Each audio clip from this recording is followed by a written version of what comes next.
What is your take po? May mga magaganda ba natin dapat i-celebrate? Or dapat ba tayo mas malungkot? Or dapat wait and see? Ano po ang inyong naramdaman po nung pagkatapos nyo narinig po ang ating Pangulo? Sa akin kasi, I will be very straightforward and frank. Medyo mas nalungkot ako sa narinig ko sa SONA or na-witness ko sa SONA kahapon ng Pilipinas. And I can justify that as well. Go ahead Why? po, oo. Oo.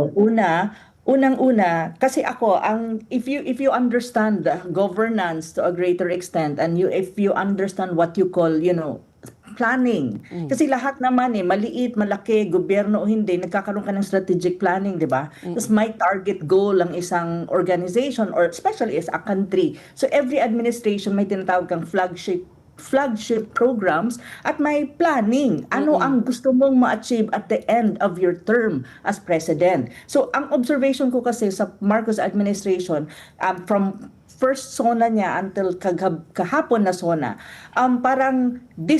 parang disjointed ba? Walang disconnected ang lahat ng SONA niya from first to the ngayon yung kahapon. Kasi you know what, when you say government, ang ano kasi dyan is kung ano yung sinabi mo sa first SONA mo at second SONA mo, third SONA mo, fourth SONA mo, and up to the fifth or the sixth SONA.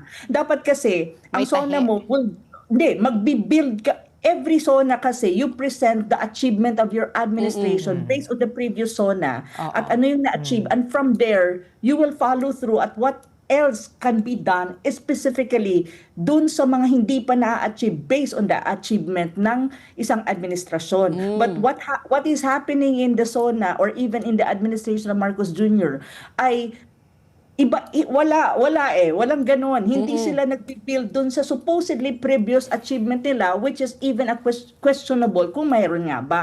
So ang nangyari sa kanya kahapon, parang may mga listahan na naman siya ng mga bago niyang promises na gagawin niya within the last 2 years of his administration without even saying kung magagawa niya yan kasi wala na siyang oras actually dahil kung titignan mo talaga ngayon, 2026, July, next week is August. You have what? Less than 1 year or at roughly 1 year. And a half, kasi pagdating ng 2027, that is already electioneering. So lahat ng politician mo and even him will be very busy with the 2020 national election, even him. So kung titignan mo, marami siyang mga promises na nilagay kahapon pero hindi mo alam kung kaya niyang i-accomplish yan at kung may budget ka nga ba precisely because even he knows that he is actually borrowing money from multilateral agency to finance the treasury or even the national budget of the Philippines. So that is one observation. So ang sinasabi ko